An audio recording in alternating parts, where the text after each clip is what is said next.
What's up nga guys, anong oras na? Di pa ako nakapagsasaing pero saglit naman magsaing. So ngayon guys, dumating na yung pyesa ko. Medyo makalat ang ating electronics guys. Ayan guys, kasi may kinakabit akong solid state relay dito sa ating ginagawang piso bendo. So okay guys, malapit na ako matapos ito guys. Wiring na lang, tsaka konting ganda sa pag-wiring guys. Dahil medyo makalat guys, yan. May tira pa akong bali ulamin ko na lang yan mamaya. So ngayon guys, ito inayos natin. Tapos na ako sa wiring. Bali, tinesting ko muna siya bago ko solid wiring. Magkubalat-balat talaga tester natin guys. Kasi medyo makalat guys.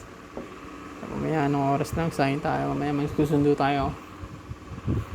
So ngayon guys, piso bendo guys. Try na natin to. Sayang kasi yung pressure washer ko.